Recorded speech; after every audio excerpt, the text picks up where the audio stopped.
Olá, seja bem-vindo ao canal Edu, Dá uma Luz? Sim, estou hoje aqui com o Sargento Everley. Bem-vindo! Olá, tudo bem? Obrigado, né, pelo convite aí, poder conversar com o seu público através desse podcast. Ok. Hoje o nosso assunto é segurança em edificações, tudo que diz respeito à parte elétrica e segurança no que diz respeito também ao que um sargento do Corpo de Bombeiro pode nos ajudar. Você que está aí do outro lado, que sabe que tem uma necessidade em relação à parte elétrica, que tem uma necessidade em relação à manutenção, fique conosco, com certeza você vai ser beneficiado aí com as informações. Verley, você está há quanto tempo na corporação? Olha, Edu, já vou ir para o meu 29º ano, né, de corporação. Entrei na instituição, tinha apenas 18 anos, né? Eu estou aí praticamente no último trecho da minha carreira, finalizando aí essa caminhada. Que bacana, hein? Bastante tempo, bastante experiência. Com certeza, já passei por várias áreas de atuação dentro da instituição, né? Uhum. E atualmente mais focado a parte operacional realmente da instituição. Que legal. Parabéns, né? Nós sabemos que a corporação ela é digna de muitas honras, né? Afinal de contas, desde pequeno as crianças já se veem como, se identificam, né? Com uma profissão, pelo fato de salvar a vida, ajudar pessoas. Eu fui um desses, infelizmente não tive o acesso muito cedo ao concurso e quando resolvi fazer já era tarde, né? Já tinha passado o prazo. Mas estamos aí, né? É importante nós termos essa parceria com o Corpo de Bombeiros e ele, de repente, de alguma maneira, a gente juntar essas nossas experiências para quem está do outro lado lá, precisando de uma instrução, uma orientação, um direcionamento, obter através de uma conversa como essa, o podcast aqui é uma conversa daquilo que a gente praticamente já faz, né, no nosso cotidiano, mas agora publicando, né, levando isso de uma forma mais democrática aí para todos. Tem alguma experiência durante essa sua vida que você queira compartilhar com a gente, a parte da atuação, de repente, num combate a incêndio, ou talvez num pós-incêndio, alguma coisa que te chama muita atenção e que você vê que é pertinente ao nosso tema, Sargento? Olha, durante essa caminhada aí, como eu comentei, eu já passei por várias etapas dentro da instituição, por vários setores, né? Nossa instituição é formada por vários setores e agora, nesse último trecho aí da minha carreira, estou mais na parte profissional, de operações realmente, né? Que a gente chama. E realmente tem várias ocorrências que a gente atende, né? E uma coisa que tem chamado a atenção é o número frequente de incêndios que a gente tem tido, né? Principalmente em edificações, às vezes inclusive edificações novas, né?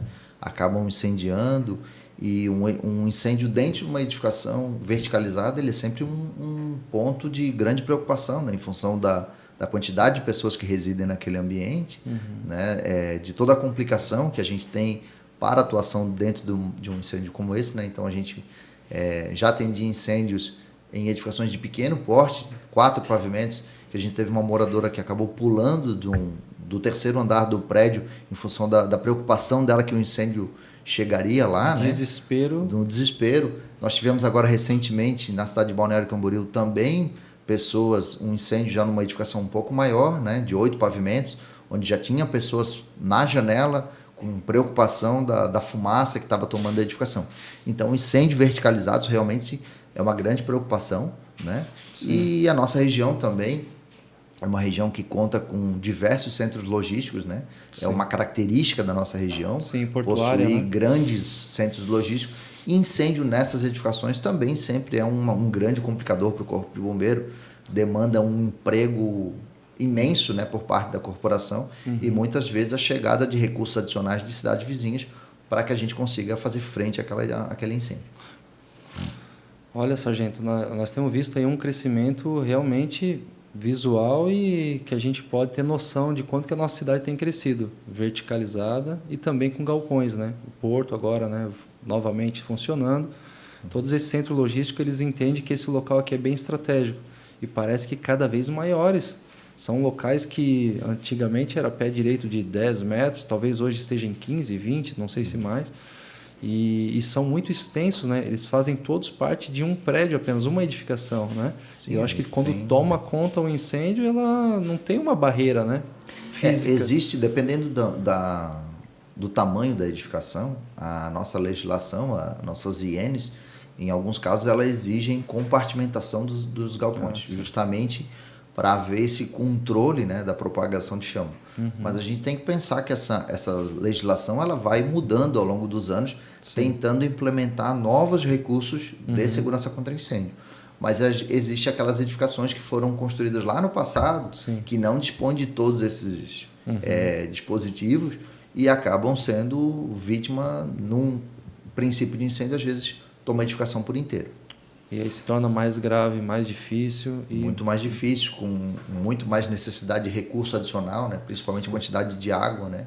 Nós tivemos, agora no passado, algumas semanas atrás, um incêndio de grandes proporções, que usamos mais de 400 mil litros de água para controlar essa chama. Foram 14 horas de combate, né, para que a gente conseguisse controlar. E era um galpão razoavelmente pequeno, em torno de 4 mil metros quadrados de área construída. Então, nada, nem perto desses galpões que a gente tem aí, de mais de 100 metros de comprimento.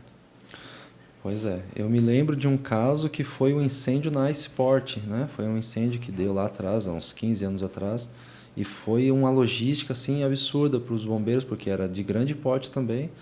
Ou seja, não é apenas no local, né? É o acesso disso. Então, hoje nós temos aqui alguns problemas, né, ainda na questão da infraestrutura de mobilidade. Para chegar um caminhão, para chegar vários caminhões, né, acaba se tornando um grande desafio. Toda ocorrência gera realmente um transtorno no trânsito, né? O deslocamento, esse galpão que eu comentei há pouco, ele foi às margens da BR-101, então a gente teve todo um comprometimento da BR-101 em relação à fumaça, em relação à mobilidade das pessoas, e por conta disso, né, acaba dificultando também o nosso trabalho pela chegada do apoio, né, porque daí os caminhões não conseguem chegar, então ficam trancados na rodovia, tem que fazer a mobilização da polícia rodoviária para eles conseguirem destrancar o trânsito para que esse apoio chegue. Então, realmente, sempre é um complicador. Né? Que pode se agravar dependendo da situação. Por exemplo, da localidade, de como isso ocorre, situação, direção do vento, né? Que tipo de produto tem armazenado naquele local, que pode gerar uma fumaça tóxica que esteja direcionado para a população. Então, há sempre complicadores. Né? Grandes incêndios demandam de uma logística e de um controle muito grande por parte do Corpo Bombeiro, né? Porque justamente os efeitos colaterais desse incêndio eles podem ser realmente bem danosos. Pois é. E falando de mobilidade, né, da própria população, de repente os próprios moradores de um prédio, de uma edificação verticalizada, na sua opinião, muitos desses que moram, eles conhecem realmente a rota de fuga ou sabem o que deveriam fazer? Por exemplo, disparou um alarme de incêndio. Qual que é o procedimento? Os moradores que muitas vezes são proprietários do apartamento ainda têm um certo nível de instrução, mas muitas vezes isso é alugado. Nossa região aqui é muito procurada para aluguéis, então entra ali um inquilino que não sabe os procedimentos básicos, não sabe o que se fazer, de repente toca o alarme de incêndio, ele corre para o elevador, ou o que ele faz, qual que deveria ser o procedimento, a postura, né, o comportamento dessas pessoas, para que não venha acontecer um acidente e quando houver um incêndio não venha causar um problema maior. A instituição, através das nossas normativas, né, ela estabelece uma série de equipamentos que edificações residenciais multifamiliares, né, ou seja, conjuntos de várias moradias no mesmo local, né, seja horizontal ou verticalmente, né, mais comumente as verticais, os prédios, né, eles devem possuir, assim como grandes empresas, consultórios, comércios. E esses equipamentos eles são pensados para que os moradores utilizem. Não é para o Corpo de Bombeiro. Né? O Corpo de Bombeiro tem o seu equipamento próprio, tem o conjunto de mangueiras, né, profissionais que a gente acaba usando, nossos caminhões. Aqueles equipamentos que são colocados nas edificações, eles são para uso dos moradores. E conhecer esses equipamentos e saber da sua utilização é de extrema importância. Manusear, né? Porque justamente é para garantir. Porque todo incêndio, né, tirando o caso das explosões, que já começam numa proporção muito maior, né, mas de uma regra geral, de uma maneira geral, todo incêndio começa de pequena proporção. E às vezes um extintor de incêndio faz toda a diferença. Pode resolver aquele problema, né? Às vezes é um pequeno curto, uma pequena chama que acaba, pega uma cortina, pega um sofá e aí acaba se propagando de maneira intensa e aí muitas vezes acaba tomando todo o ambiente. Então, os equipamentos que lá estão instalados, eles, os moradores, eles devem saber exatamente aonde eles ficam e como usá-los. Né? Isso, inclusive, nós temos uma recomendação para as pessoas que moram em edificações que façam um curso online que o bombeiro disponibiliza através do seu site, né? Para que as pessoas tenham essa noção. Né? Então, se eu moro numa edificação e, vamos supor, lá no meio da madrugada dispara o alarme de incêndio, né? O que eu devo fazer? O primeiro passo é você abandonar a sua edificação, pegar seus filhos, né? Muitas vezes aí tem pessoas que têm pet, pegue seus filhos, seu pet e vá para a escada de incêndio e desça, né? Vá para um local seguro, porque não é recomendado o uso de elevadores, né, durante esse tipo de evacuação. Existem alguns elevadores específicos, que são chamados elevadores de emergência, que vão ser usados posteriormente pela instituição para resgate das pessoas, mas preferencialmente a rota segura seriam as escadas de emergência. Né? Então, o primeiro passo ao ver um disparo de alarme é realmente descer. Não ficar esperando, será que realmente é, será que não é? Esse é o caminho seguro, né, para você garantir segurança para sua família, é realmente no primeiro alerta você sair para um local seguro, né, que seria a parte exterior da edificação. Olha a dica aí, né? Foi morar em apartamento, edifícios, prédios, tenha em mente o procedimento para você socorrer você, a si próprio e a sua família, aos seus entes queridos, aos seus pets. Porque em nenhuma ocasião você não vai ter uma confirmação por parte do síndico ou do porteiro que está acontecendo alguma coisa. De repente não tem essas informações a pronto. O dever de cada um é pegar a escada de emergência e descer a edificação e se afastar dela. Porque, de repente, a parte elétrica vai ser afetada, vai ser desligada a energia do prédio, e aí vai ficar preso no elevador, vai virar um outro problema, até mais grave. Então, desce a escada com calma, né? Não precisa correr, não precisa correria, mas desce. Normalmente, esse local, essa câmara ali, elas são isoladas, né? Contra a fumaça, contra a temperatura, então tem o tempo adequado para descer. Mas tome essa providência de saber a rota de fuga, onde está a escada, desça, né? Uma vez ou outra pela escada. Conheça, né? Realmente, né? É importante, inclusive, Edu, a gente comentar que a nossa legislação sobre essa questão da detecção automática de incêndio, ela tem sido aprimorada e hoje, né, as edificações contam com detecção automática de incêndio. Né? Então, nos prédios mais novos, hoje tem um detector de fumaça em cada apartamento e também no hall comum, né?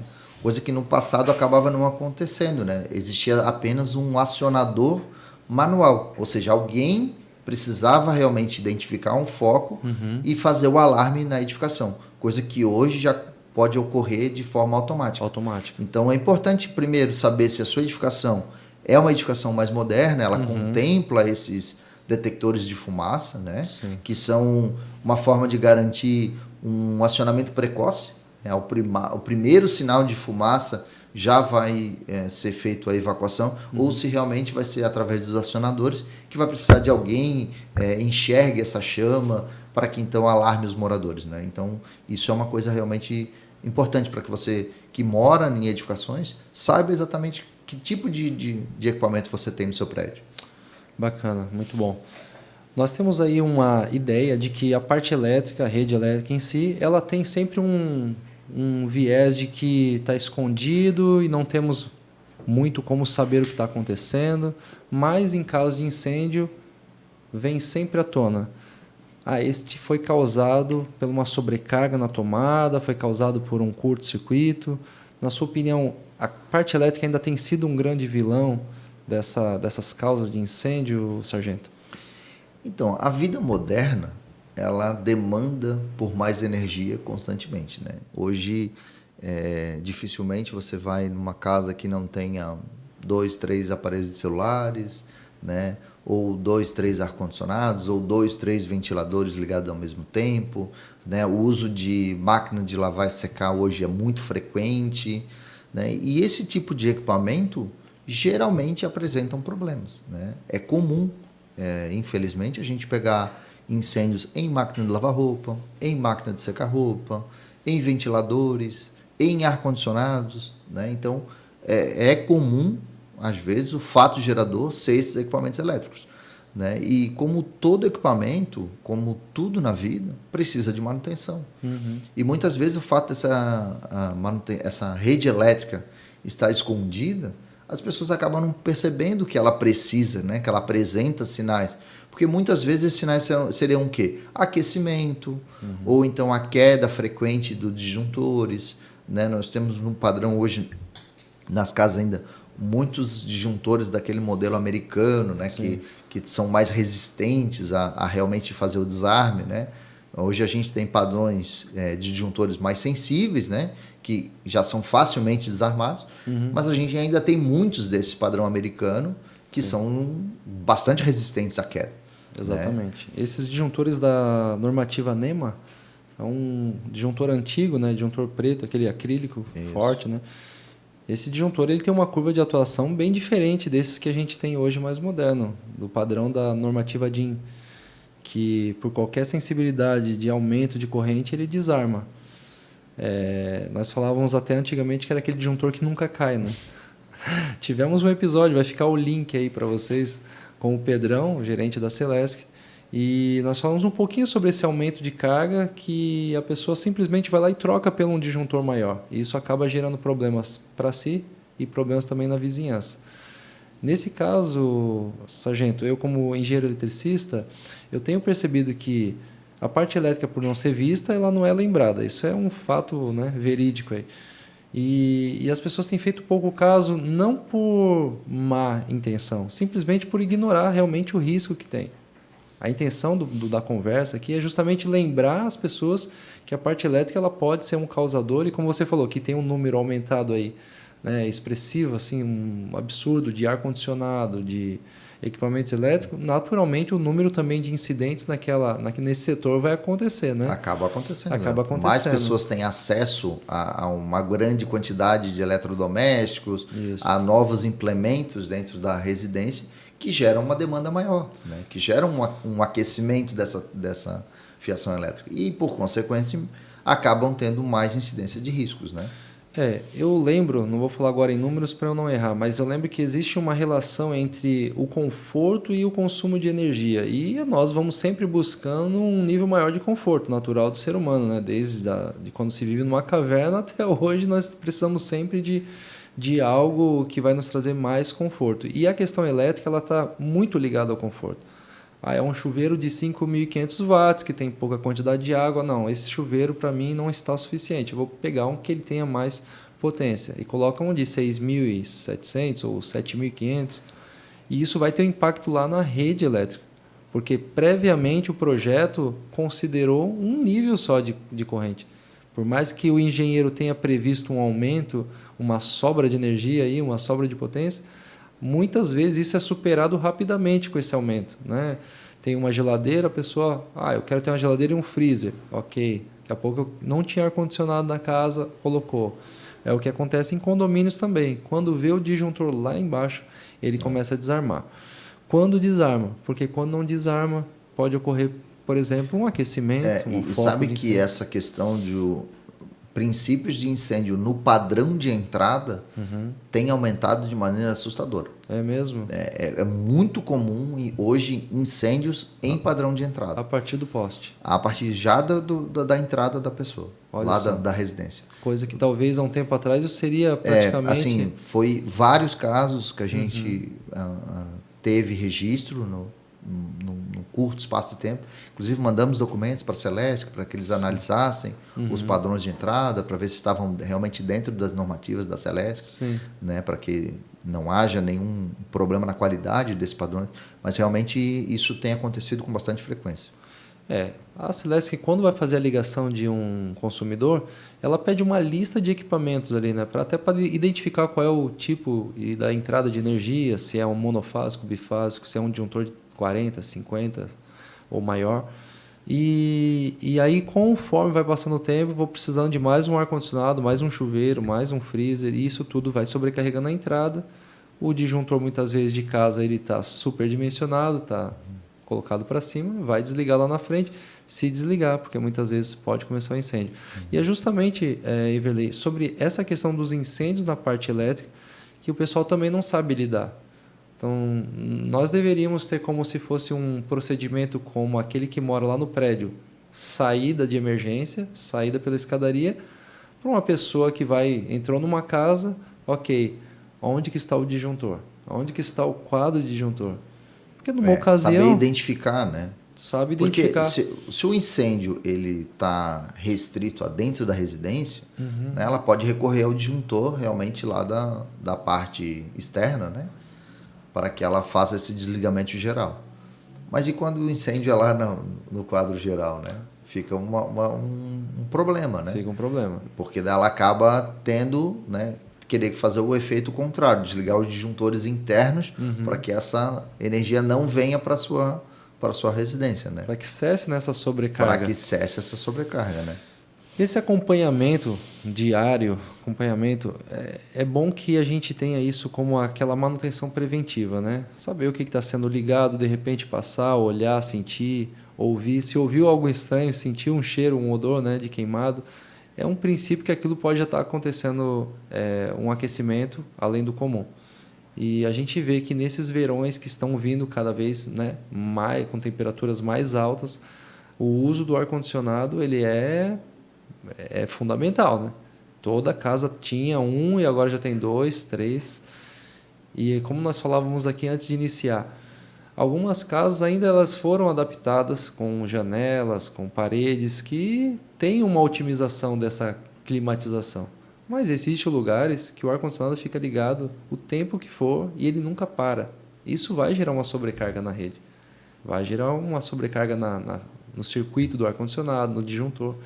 E como nós estamos falando aqui, se tem um problema do ar-condicionado, dá para desligar no disjuntor interno. Mas se tem um problema na casa, tem que desligar o disjuntor lá fora. E se for um problema lá fora, aí nós temos que cessar ali o consumo. O consumo interno.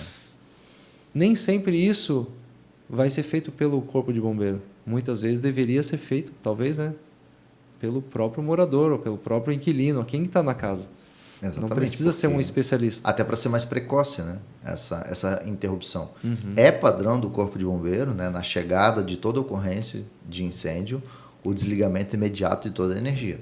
Seja em uma residência, um condomínio, uma indústria, um comércio, vai haver o desligamento geral até para que possa ocorrer o combate, né? Porque o Corpo de Bombeiro faz combate com o uso de água. Então, a gente precisa até para a nossa proteção. Segurança. Né? Então, esse é o primeiro passo.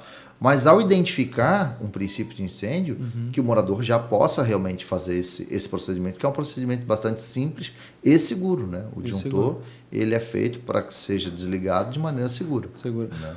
Ô, sargento, e nesses casos onde o pessoal coloca um cadeado ali no disjuntor, que é para evitar um desligamento, talvez proposital desnecessário. Como é que fica? No nosso caso, a gente acaba fazendo o arrombamento. Né? A gente arromba o cadeado, corta e já vai faz preparado para isso. Já vai preparado para esse tipo de coisa. Né? Mas realmente é importante.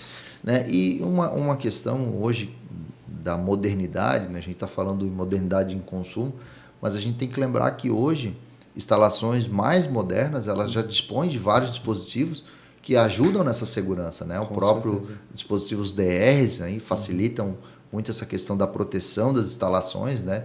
Que é o primeiro sinal de fuga de carga, acabam fazendo o desligamento, né? Então são coisas que as pessoas podem modernizar a sua instalação elétrica. Não é porque minha casa foi construída há 30 anos que eu nunca mais vou mexer nessa questão. Eu posso modernizar, posso tornar meu ambiente muito mais seguro. Né? Hoje tem tecnologia à disposição e em custo já virou um custo, né, baixo. Exatamente, não é razoavelmente baixo, né? Porque quanto vale o seu patrimônio, quanto vale a sua história ali dentro de uma casa, né? E é bom lembrar que dependendo da situação, muitas vezes o incêndio acaba consumindo a casa por inteiro, né? Hoje, principalmente se for residências de madeira, onde o tempo de queima é extremamente acelerado, né? Casas de alvenaria têm uma capacidade maior de resistência, existe uma compartimentação entre os cômodos que auxilia, né, nesse retardo do incêndio, mas casas de madeira, elas queimam de maneira muito rápida. Pois é, o sargento ele está citando então o uso do DR, né, do dispositivo de proteção contra a fuga de energia. Muitas pessoas acabam por ele estar sempre desarmando, chamam alguém para tirar ele, Tirar. para desativar. E aqui está justamente um motivo, né, bem importante para não desativar. Ele, além de proteger, num caso de fuga de energia, um foco de incêndio, ele vai proteger, por exemplo, o choque de uma criança. Exatamente. Ele é Um um dispositivo adulto. extremamente sensível, né? Que ele acaba exigindo que essa instalação elétrica esteja em altos padrões, né? Estejam em padrões adequados de funcionamento, Sim. porque realmente ele não tolera nenhum tipo de fuga. Não. Ele acaba desarmando com grande frequência, mas ele pode salvar a vida do seu filho, né?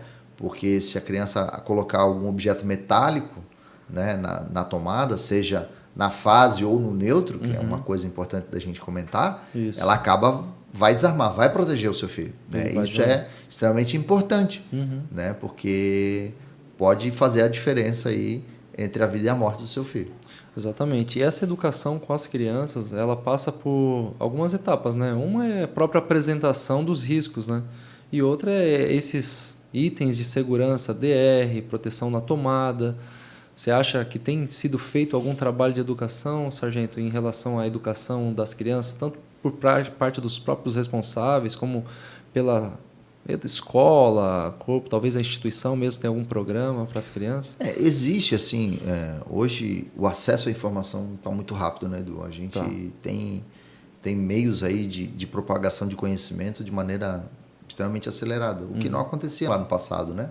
Para se conseguir acesso a qualquer coisa era extremamente dificultoso. E hoje, né, existem vários aplicativos e orientações, campanhas espalhadas por... Né, a instituição ela recebe visitas frequentes de criança, né, de palestras nas escolas, né, de clubes de escoteiro, uma série de visitas a gente recebe e acaba transmitindo sempre conhecimentos em relação a medidas de segurança, uso de extintor, né? Porque muitas vezes uma criança de 10, 15, ela consegue usar um extintor. Ela tem capacidade, muitas vezes, de enfrentar. A gente vê, né? A gente recebe grupos de escoteiro, a gente faz dinâmicas lá de uso de extintor e a gente percebe que as crianças conseguem fazer isso. Tem capacidade. Se elas tiverem o conhecimento adequado, né? Se elas forem treinadas, elas acabam conseguindo. Fazendo né? isso. E às vezes a gente vê adultos, né? Pessoas, mulheres, homens, que olham para aquilo lá e não querem nem chegar perto. Acha que aquilo ali é só um equipamento para o bombeiro utilizar. Exatamente, mas não é. Realmente é um equipamento que deve ser usado assim que avistar um princípio de incêndio. Bacana. Ainda nesse caso das crianças, sargento, me leva a um recente acidente que ocorreu em Itajaí, né? Por conta de pipa em rede elétrica, e a gente sabe que são coisas que não combinam, né? É pipa, cerol, rede elétrica. Nós temos aí até no Código Civil a questão da proibição do uso cerol, mas me parece que existe uma aceitação da comunidade em relação a isso, porque como que isso tem se continuado por tanto tempo, prolongado o uso disso, e as crianças ainda têm sofrido, como foi o caso de um menino que sofreu ali um choque, e não era nem ele que estava soltando pipa. Ele só estava ali aos redores e acabou sofrendo uma queda. A ruptura, né? Houve a ruptura do cabo de alta tensão. Cabo né? de alta tensão. De alta tensão e acabou atingindo essa pessoa, não só ele, como os familiares, né? E tiveram queimaduras severas aí. Então, assim, realmente é uma prática extremamente perigosa, né? Eu acho que essa cultura da pipa, ela não precisa deixar de existir, mas o que deve haver é uma conscientização por parte dos responsáveis para essas crianças, de levar elas a locais adequados para esse tipo de E nós de temos situação, vários né? locais. Nós temos praças, nós temos locais mais afastados, né, que não dispõem dessa rede. Mas, infelizmente, isso realmente é uma cultura que ainda se mantém. A gente tem não só esse tipo de acidente, né, envolvendo a rede de alta tensão, né, da pipa ficar lá enroscada e acabar puxando até romper o cabo, mas a gente tem acidentes também envolvendo motocicletas, né? Nós tivemos recentemente um caso aí de vítima fatal envolvendo esse tipo de ocorrência, que é extremamente grave, né? E lembrar que os pais podem realmente ser responsabilizados pela ação dos seus filhos. Pois é. Nós temos então aqui dois tipos, né, de acidentes que são infelizmente comum, que é a rede elétrica, quando se rompe um cabo, alguém toma um choque, E esse, quando a linha, né, ela pega ali no motoqueiro, no motociclista, enfim, e acaba machucando até, né, com vítimas fatais. São coisas que podem ser evitadas. Então, tá aqui um bom hoje lembrete para que se tome os cuidados, né, como falou aqui, num local adequado para soltar pipa, num local adequado para fazer a brincadeira. Se faz parte da cultura, se está impregnada na cultura, a brincadeira, que seja realmente uma brincadeira, não venha se tornar um problema, né, um acidente. E essa parte da rede elétrica que muitas vezes não se dão conta que não precisa do cerol para causar um problema. Ela basta que uma pipa esteja realmente enroscada ali no fio, tem alguém ali que fica tentando tirar ou balançando, tracionando esse cabo até que ele acaba rompendo ou encostando um cabo no outro, né? Basta que um cabo encoste no outro, ele vai acabar rompendo um curto-circuito e vai cair em cima de alguém, né? Ou de alguma coisa. Ou seja, viu rede elétrica, não solte pipa. Está próximo de rede, seja de média, de baixa tensão, não sabe nem identificar, não solte pipa. E a gente vê que isso é muito comum. Passamos por aqui, pela Contorno Sul, em Itajaí, a gente vê que tem vários fios ali, inclusive de média, alta tensão, e tem pipa enroscada. Ou seja, isso não é apenas um lembrete para que seja bom para a cidade visualmente, mas que seja bom para a saúde, né? Saúde da família. Porque um trauma como esse, quem pode curar? É, o fator segurança, né? Realmente é um...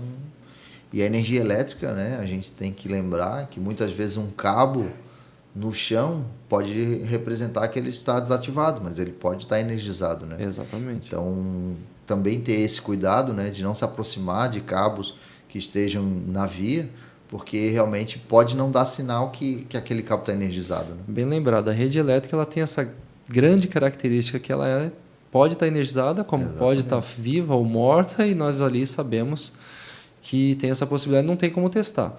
Então, um pet se aproximou, ou uma criança, ou alguém está ali, fica difícil de você tirar essa pessoa enquanto não desligar a rede elétrica, né? Então, tem alguns casos realmente, né, sargento, que acaba várias vítimas, como um afogamento também, né? Vai um tentar socorrer e acaba morrendo acaba também. ficando, né? Energia elétrica não tem cor, não tem cheiro, né? Não tem cor. Não tem nada. Minha pergunta, existe uma mudança aí na questão veicular. Então, nós até agora estávamos bem acostumados com carro a combustão, seja álcool, etanol, gasolina, diesel. E recentemente aí, ou talvez não tão recente, né, vieram a questão dos carros elétricos.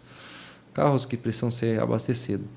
Geralmente, quem compra o carro deveria ter uma grande orientação lá na concessionária, saber como que funciona isso. Mas a gente sabe, né, sargento, que também não tem muito dessa regra, né? Às vezes a gente compra na empolgação, mas não sabe o que precisa para carregar.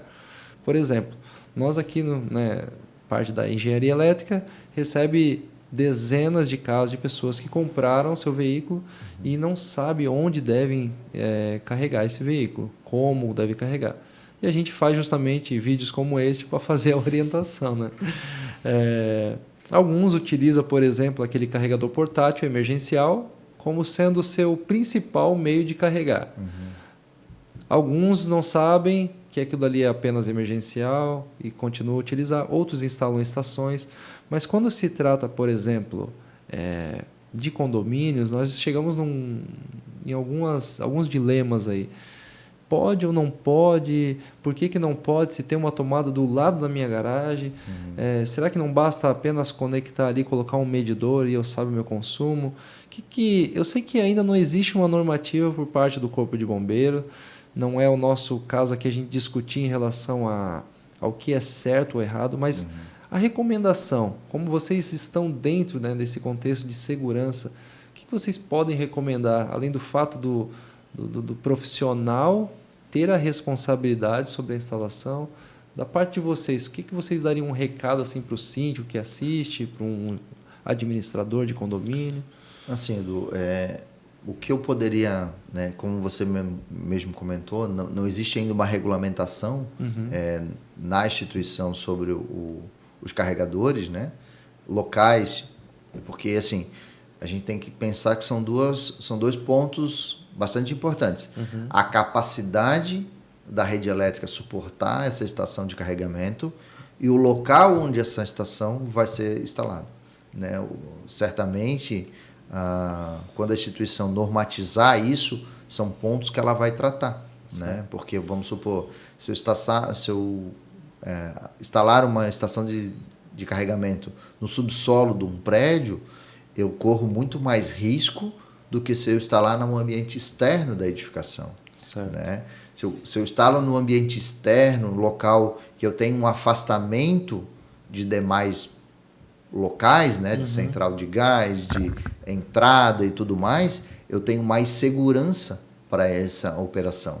Né? Lembrar que um carregamento de uma bateria, ele é uma operação de risco, né? Ela envolve um aquecimento, né? Ela envolve uma reação química daquele produto e está sujeito a problemas, né? A gente não está aqui fazendo uma campanha contra carro elétrico, né? Pelo contrário, né? Acho que a tecnologia está aí, ela deve ser empregada por todos aqueles que têm vontade de ter acesso, mas lembrar que, assim como antes de comprar um ar-condicionado, eu preciso saber se a minha instalação elétrica comporta mais um ar-condicionado na minha casa. Ao comprar um carro elétrico, eu também preciso fazer essa análise, né? E essa análise realmente ela passa por um profissional habilitado, que ele possa avaliar o padrão de energia elétrica que aquela edificação possui e se ela compete, né? Esse acréscimo de demanda, porque não é um acréscimo qualquer. Não. Né? Dependendo da marca, do modelo do veículo, esse acréscimo pode ser bastante significativo para a sua instalação elétrica. Ele é bem significativo e eu posso afirmar que o condomínio em si, ele é pensado pelo projetista como aquele condomínio padrão, onde tem uma tomada para ligar um aspirador, de repente uma lavadora de pressão lá na garagem, e muitas iluminações de emergência, que tem uma tomada que ela serve para carregar essa iluminação. E, infelizmente, por não saber, imagina-se que aquela tomada, por ser 220 volts, ela é capaz também de carregar um veículo. Suportar. E são coisas diferentes. Como o sargento bem colocou, um profissional habilitado ele deveria dar essa orientação. Então, nós sabemos que, pela responsabilidade do síndico, né, do administrador, seria bom que tivesse uma RT, né, tivesse uma anotação de responsabilidade técnica sempre que tivesse uma nova instalação. Tendo essa responsabilidade técnica assinada por alguém, já tira essa responsabilidade de cima do síndico, de cima do condomínio, de cima de quem está bem intencionado, não é? Porque o profissional, com os equipamentos que ele tem, com a capacidade técnica de análise, ele vai definir os limites, até onde pode ser instalado, se de repente uma wall box, se de repente uma estação de parede, ou se de repente um carregador coletivo, como você falou. Alguns condomínios, a grande maioria que eu tenho visto, são condomínios que não têm uma capacidade para colocar uma estação em cada garagem. Ou seja, ou se utiliza o recurso de um carregador coletivo, carregador uma estação mais rápida, ou então com gerenciamento delas, para que não venha acontecer de ligarem todas simultaneamente. Então, o gerenciador ele faz essa divisão. Até onde seguro eu posso deixar. E ele vai fazendo esse gerenciamento de cargas. Infelizmente, não tem o que fazer naqueles prédios que são muito antigos, que eles geralmente já estão dentro do limite da capacidade. Alguns não deveriam nem ter tantas máquinas de ar-condicionado do que já tem, né? Verdade. Muitos deles já estão carentes de uma reforma. Já estão necessitando dessa já melhoria. Estão. Até porque a gente tem que pensar que quando uma edificação ela é projetada para uma situação ideal. Né? E muitas vezes algumas, como você falou, edificações foram projetadas há 20, há 30 anos atrás, onde não que se falava disso, né? Não se deslumbrava num futuro tão próximo uma explosão por consumo de energia elétrica.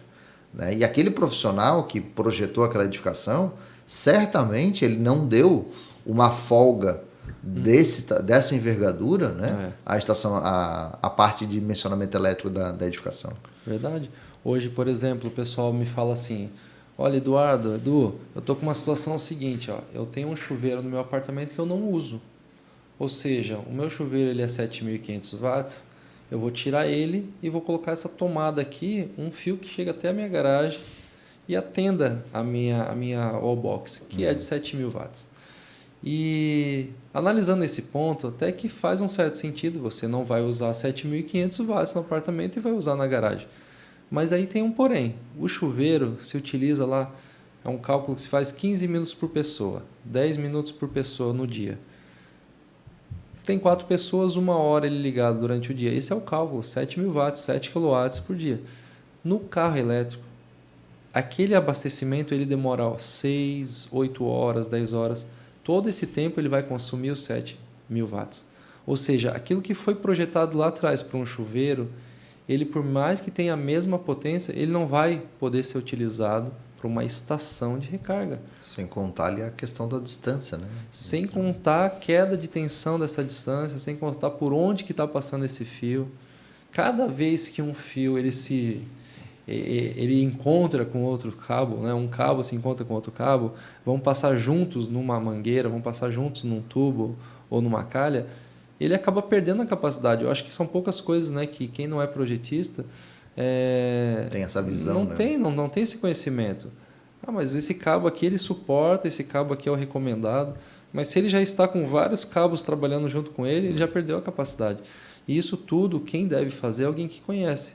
Por quê? Senão acaba lá dando uma demanda para o corpo de bombeiro. Princípio de incêndio, aí muitas vezes, como o carro elétrico já não tem um dispositivo padrão para desligar ele, não sei se tem, né? Acho que não. Não tem um procedimento também bem definido para cada equipamento, porque usa as baterias de lítio aí enriquecido e tudo mais, íons de lítio, né, na verdade. Tem todo aquela combustão, né, que ela não se apaga tão fácil, eu tô certo? Exatamente. A gente teve um incêndio só no estado até agora, né, registrado na parte de carro elétrico, não foi na cidade de Itajaí, mas que o combate realmente ele é bastante trabalhoso, né, porque é uma reação diferente, não é um incêndio por fonte de calor, né? Ele é uma reação química que está acontecendo ali. E essa reação química é muito complexo de para interromper essa reação. Muitas vezes ela vai queimar até a exaustão do material. Entendi. Né? Até porque para chegar dentro da bateria... Exatamente. Teria que submergir esse carro num local com uma piscina ou um tanque para conseguir fazer essa extinção. E a gente, né, circula vários vídeos na internet, a gente já viu estações de carregamento de veículos elétricos, que um veículo incendiou e foi reação em cadeia, queimando todos que estavam na sua lateral. Pela violência realmente que é esse incêndio provocado por baterias. Né? Lembrando, deixar bastante claro que a gente não está aqui fazendo uma caça bruxa, né, aos carros elétricos, né, simplesmente contação de fatos aí que já aconteceram aí nessa história recente. A questão do risco é como você fala, é um equipamento novo, nós não sabemos ainda todo o impacto que isso vai gerar. Ele existe sim risco como qualquer outro equipamento. Agora, nós podemos mitigar esse risco, podemos reduzir ele ou podemos deixar que isso se amplie, se propague. Se de repente a rede elétrica está sendo negligenciada, que é o carro-chefe, né? Aliás, o combustível principal é a energia elétrica, seja um carro híbrido, seja um carro que seja totalmente elétrico, depende da rede elétrica. Então, por que não tomar os cuidados? E a rede elétrica, ela tem já suas normativas técnicas muito bem definidas e amadurecida durante todos os anos que se utiliza a rede elétrica, foi crescendo. Então, eu lembro que a história conta que cada 3 profissionais da rede elétrica, na década que nasceu, né, que começou a distribuição, um morria antes dos 5 anos de trabalho. Hoje, essa métrica ela já mudou. Nós temos poucos, né, acidentes relacionados a profissionais da rede elétrica por conta do aumento dos EPIs, procedimentos de segurança, EPCs e tudo mais. Ou seja, na questão da rede elétrica, existe um amparo de normativa, de literatura, que se pode, né, seguir e ter êxito, para que, se houver sim um problema no veículo, que não seja por conta da rede elétrica. Né? Então, não venha a rede elétrica ser um causador, de fato, desse problema no carro. E alguns quesitos de segurança, né, alguns procedimentos de segurança, eu acho que cada um deve adotar individualmente. Né? Eu, por exemplo, na minha residência, né, oriento a minha família a não deixar nada carregando enquanto a casa está vazia. Né? Então, se a gente vai sair de casa, não deixar aspirador de pó carregando, não deixar celular na tomada carregando, justamente porque esse fato desse carregamento, ele é uma operação de risco. Né? Então eu procuro, por exemplo, não deixar ar-condicionado ligado, eu não deixo máquina de lavar ligada ou secadora na ausência de algum adulto na residência, né? Justamente para evitar, são alguns procedimentos de segurança que eu adotei quanto pessoa, né? Quanto chefe de família, para que a minha casa seja um local seguro. Né? Eu acho que cabe a cada um fazer essa adoção de medidas. Fica a dica aí, né? Dá uma luz. Tudo que se dá para evitar, né, de carregamento durante a noite ou período que você não está em casa, faça. Se pode evitar, evite. Por quê? Muitas vezes é nesse momento que você carrega o celular ali durante a noite, num criado mudo do lado ali do travesseiro, que pode causar um aquecimento e trazer um problema para você, para sua família e para todos que te amam, né? Exatamente. O aspirador hoje, a bateria, furadeira, tem tantos equipamentos hoje que são bateria. Hoje a vida é basicamente, né, movida por baterias, né? Temos vários equipamentos aí, né, que são movidos a bateria. E é um avanço da tecnologia. Só que a gente tem que adaptar essa vida nova, nesse novo jeito de viver. Com aquilo que nós já sabemos. Com alguns riscos que a gente já sabe que pode acontecer. Então a gente acaba evitando, né? Às vezes eu brinco, né, com a minha esposa, temos uma regra nova de segurança. Ela fala, meu Deus, lá pegasse algum incêndio com isso, né? Porque a gente acaba percebendo, né? Olha, peguei lá. Então, se eu vou viajar, por exemplo, eu procuro deixar os disjuntores dos ar-condicionados desligados, certo. Né? Coisas que não são necessárias. Gás fechado. Tiro da tomada, né? Então tiro todos os televisores da tomada, tiro todos os periféricos que não são necessários, né? Tirando o refrigerador lá que vai se manter ligado durante todo o período. As demais coisas eu acabo retirando da tomada, porque é um risco a menos. É um risco a né? menos. Se eu vou ficar fora 10, 15 dias, uma semana, para que eu vou deixar aquilo tudo correndo esse risco? O sargento está falando aqui sobre essa questão de equipamentos fora da tomada. Eu tive 2 casos recentes que salvaram o equipamento. Um raio que caiu próximo e nesse raio ele trouxe lá um prejuízo, queimou a placa da geladeira e não queimou a televisão, porque a televisão estava fora da tomada. Era um momento que estava ausente no final de semana.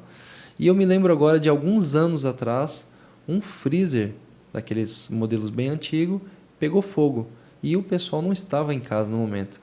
E ele queimou toda a área de serviço onde o freezer estava e também uma parte da cozinha. Ou seja, se dá para evitar, tira. Porque muitas vezes uma perturbação na rede elétrica ou uma falha mesmo no sistema do compressor vai trazer um problema. Então, eu vou até compartilhar aqui um caso de um incêndio que eu peguei, de um ar-condicionado que queimou no inverno sem estar sendo usado. Sem estar sendo usado. Não tinha nem sido recém-usado. Olha só. Né? O cara estava em casa, foi tomar banho. Sim. Quando ele saiu do banheiro, a suíte dele estava pegando fogo e era no ar-condicionado. E ele assim, olha, faz meses que a gente não liga esse ar-condicionado. E está lá, incendiou. É o equipamento, estava energizado, né, e acabou. Felizmente, o dano foi pequeno, né, se restringiu apenas ao ar-condicionado e a um painel de parede que tinha junto ao ar, mas se ele não estivesse em casa, poderia ter incendiado todo o quarto dele e até mesmo toda a casa. É importante essa questão que você fala, desconectar, né? Desplugar isso da tomada toda vez que não precisar, não carregar baterias em excesso, deixar durante a noite. Às vezes é 30 minutos que ela tem de ciclo para carregar. Desconectando, você diminui bastante esse risco, não é? Exatamente. Tira da tomada. Iluminação, geladeira, muitas vezes você não consegue um ar-condicionado, como é o split, o Highwall, mas o de janela que tinha aquela tomadinha do lado, daria para tirar também. Vai viajar, fecha o gás, desliga a energia o que pode, desconecta naquilo que pode, já é algo a menos para... E uma outra dica de segurança do que eu poderia dar para as pessoas aqui, sempre que você for sair de casa, né, seja por qualquer período, mantenha todos os cômodos fechados. Então, eu vou sair... Deixo todas as portas dos quartos fechados, deixo todas as portas de banheiro fechado. Por quê? Isso se chama compartimentação. Então, se eu tenho um problema específico em um determinado local, eu vou fazer com que aquela área impactada seja menor. Olha só que né? bacana. Porque daí eu vou compartimentar. E muitas vezes a gente acaba pegando incêndios, princípios de incêndio, que o fogo em si, o calor, ele ficou restrito a uma parte da casa, mas a fumaça tomou conta de todo o ambiente e também causa um grande prejuízo para as pessoas. É verdade. Então essa compartimentação, ela é extremamente válida, né? Que as pessoas mantenham os ambientes. Vou sair de casa, mantenha tudo fechadinho, que com certeza, né? A gente espera nunca aconteça, mas num princípio de incêndio isso vai ajudar também a diminuir os seus impactos e riscos. Muito bom. Sargento, muito obrigado aí pelo seu tempo, pelas suas dicas, né, importante. Você que está aí nos acompanhe, né, indique, compartilha isso com alguém que você acha que vai ter um benefício, né? Seja morador de condomínios, de prédios ou de casa.